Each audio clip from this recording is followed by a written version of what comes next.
Alerte générale. Paris a perdu. Paris a perdu. Et regardez les stats.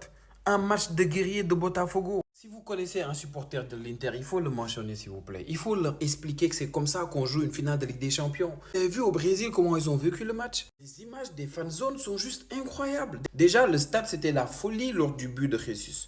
Mais d'or, c'était encore quelque chose. Les fanzones qu'on a vues à la fin du match, genre, c'était la folie un peu partout au Brésil. C'est ça qu'on appelle un pays de football. En première mi-temps, ils ont vraiment essayé de jouer au bonhomme avec le Paris Saint-Germain. Ils ont essayé, mais c'était compliqué. Du coup, ils ont repris un peu les contres et vraiment, le but c'était exceptionnel. Savarino, il fait la passe là entre les deux défenseurs. C'était pas Marquinhos, c'était Beraldo. C'est pour ça qu'aujourd'hui, défensivement, c'était un peu compliqué, surtout en première mi-temps. C'était Lucas Hernandez à gauche. Donc ça, c'est Lucas Hernandez, hein. Mendes, il est venu en deuxième mi-temps.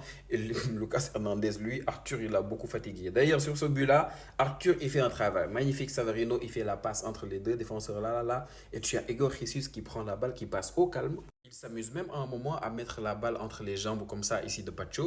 Et après, quand il a armé, c'était fini. Ça a touché un peu Pacho et après, ça a trompé Donnarumma. Et tu as le seul but du match. Le reste, c'était un match de guerrier. Et cette victoire, c'est avant tout la victoire de John Textor. Lui, si vous le connaissez, propriétaire de Lyon et de Botafogo, vous avez compris, c'est tout. Après le match, il nous sort, c'est pour tout le Brésil. Nous aussi, on joue au football. Pour un petit rappel historique, on se rappelle de sa petite pique contre le PSG 2 mois avant la compétition. Textor, il avait déjà commencé à dire oui, vous savez, Botafogo, on a gagné le championnat brésilien et la Copa Libertadores pour nous qualifier. Après, nous allons jouer contre une petite équipe de Paris, une équipe historique de l'Atlético de Madrid, ainsi que les Seattle Sounders. Du coup, naturellement, on savait que c'était son match et il allait tout donner. Et très sérieusement, Textor actuellement, il est intenable. Maintenant, la question qu'il faut se poser, c'est de l'Atlético, qu'est-ce qui les attend?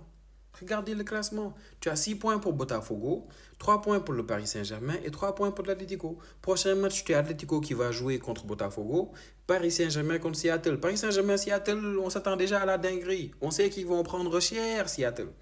Mais Atlético, Simonet, tu vas facilement prendre la porte, hein. Il faut gagner limite 3-0 ou 4-0 et espérer que le Paris Saint-Germain ne batte pas Seattle pour passer. Sinon, c'est mort.